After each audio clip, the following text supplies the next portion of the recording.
이제 대선 패배 이후에 자유한국당은 그러면 중도 보수일까요? 극보수일까요? 아니면은 보수 우파로서 접점을 찾게 될까요? 오늘 대선 이후에 첫 의원총회를 열었습니다. 이 자리에는 바른정당의 탈당파 의원들이 대거 참석을 해서 복당 이후에 저희가 첫 뵙는 자리일 것 같아요. 어떻습니까? 어떤 분은 하늘을 쳐다보고 어떤 분은 환하게 악수를 하던데 어색하진 않았다고 하나요?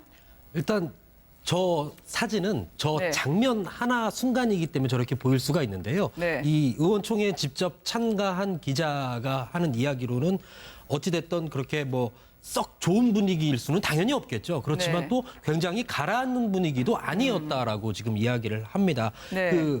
이 탈당했다 돌아온 의원들 12명 중에 지금 9명이 참석을 했거든요. 근데 사실 네. 걱정을 좀 많이 했죠.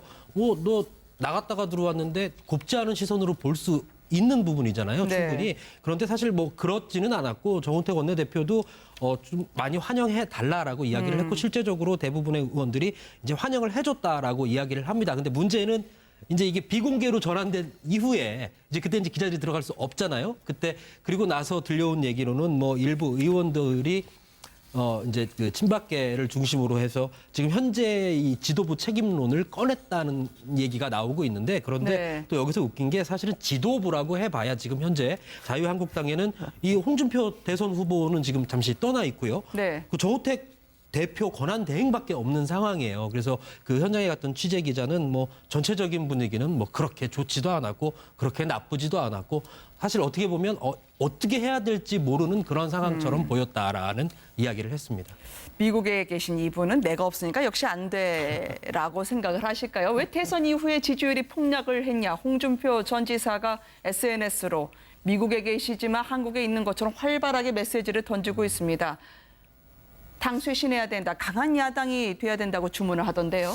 네, 그게 이제 일단 홍준표 이제 후보에 대해서는 당 내외에서 말이 많았던 것 중에 하나 본인은 네. 당을 복원시켰다고 얘기를 하지 않습니까? 한 자릿수였다 24%가 얻었으니까. 그런데 당에서는 무슨 소리냐 기존에 자유한국당 내지는 새누리당에서 받았던 지지율 30-40%까지는 받았어야지 그게 맞는 얘기 아닌가인데 지금의 상황을 보면 홍준표 지금은 이제 전 후보가 되겠죠. 거의 말이 맞는 것처럼 보이지 않습니까? 당 지지율은 거의 10% 초반부로 역시 복귀를 해버렸고 어쨌든 홍준표 본인은 24%가 받았기 때문에 지금은 은근히 이제 나를 추대해달라라는 메시지를 계속해서 보내고 있는 거고 저 상황이 메시지가 그럴듯하게 들릴 수밖에 없는 게 조금 전에 이제 어쨌든 자유한국당 내부가 지금은 조용한 것처럼 보이지만 부글부글 하고 있죠. 누가 당을 네. 대표해서 누가 이끌어내겠습니까? 과거처럼 당시 뭐 임명진 비대위원장을 모셔왔던 것처럼 누구를 모셔오다니 누가 주체가 돼서 모셔올 것 같아요. 지금은 주체가 될 수 있는 사람조차 내부에 없다 보니까 밖에서 자, 나 아니면 안 돼. 라는 홍준표식의 정치를 시작하신 거죠. 근데 패장이잖아요. 네.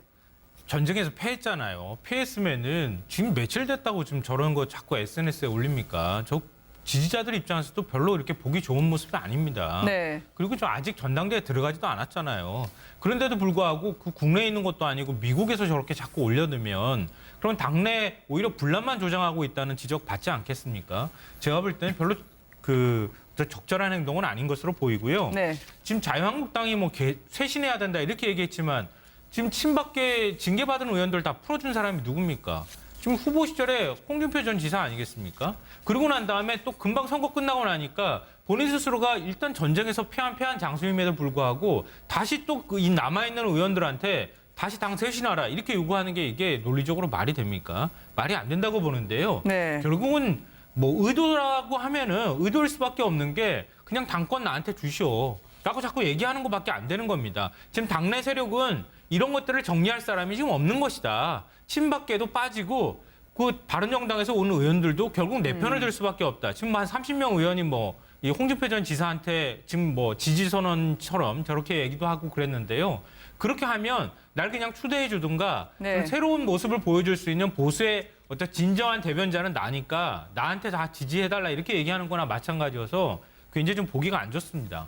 네. 저희가 보기에 사실 그 홍준표 전 후보죠. 전 후보라고 지금 지칭하는 게 적절할 것 같다는 제 판단인데 참 흥미로운 부분은 그렇게 여론조사를 믿지 않는다고 그렇게 공언을 하다가 결과는 그 믿지 않는다는 여론조사 결과대로 나왔어요. 네. 그리고 또 본인은 지금 어떻게 인용하냐 하면 한국당이 13% 떨어졌다. 이것도 최근에 또 그 네. 여론조사예요. 근데 그 이게 어디에 이제 본인이 편한 대로 뭐 해석한다는 이런 걸 단적으로 보여주는 여론조사와 관련된 홍준표 전 후보의 인식이고요. 네. 제가 보기에는 야당이요. 제1야당인데 어쨌든 107석입니다. 야당이 건강한 모습을 갖춰야 됩니다.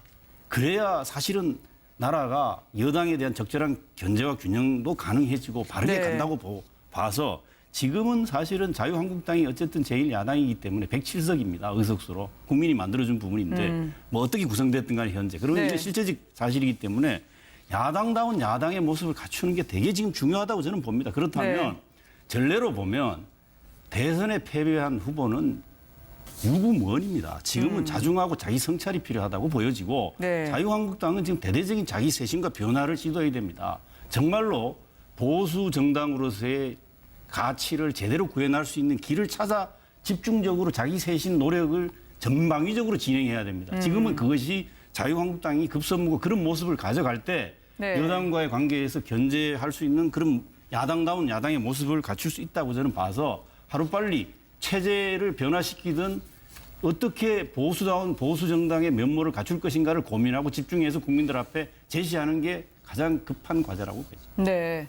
사실은 참 그 홍준표 후보가 이제 미국에서 네. 새로운 신보수주의를 하겠다라고 이야기를 했지 않습니까? 그렇죠. 근데 보수주의도 못하면서 어떻게 신보수주의까지 하실런지 모르겠어요.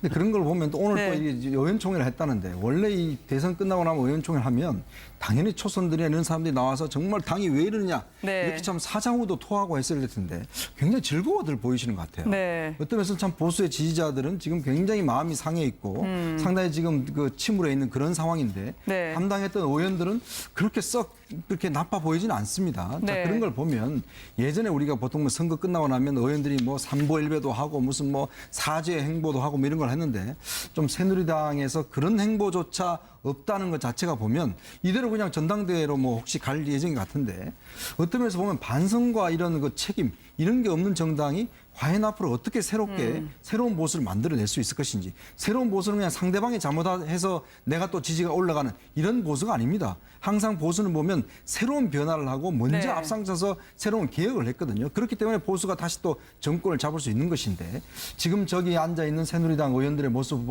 자유한국당 의원 모습을 보면 이 정말 개혁과 쇄신과는 너무나 거리가 떨어진 것 같습니다. 너무 표정이 밝아 보인다는 말씀인 것 같아요. 반면에 더불어민주당 추미애 대표 앞으로는 오늘 꽃을 든 남자 한 분이 찾아왔습니다. 아니 왜 전병헌 수석은 만나면서 임종석 실장은 만나지 않지? 많은 추측이 일었는데 나 그렇게 빡빡한 사람 아니다. 오늘 근데 꽃 한 송이로 화해가 되는 걸까요? 복원이 되는 걸까요? 뜨끈뜨끈했던 그 장면으로 모시겠습니다.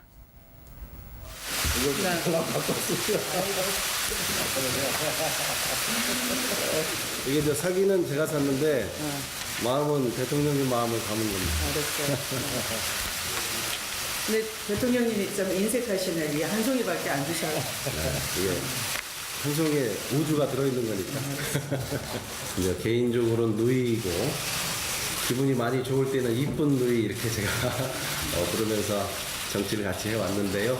오늘은 공식 방문이니까 대표님이라고 깍듯하게 보겠습니다. 본의 아니게 우리 아우를 따시킨 걸로 된 속 좁은 누님이 돼버려가지고 네.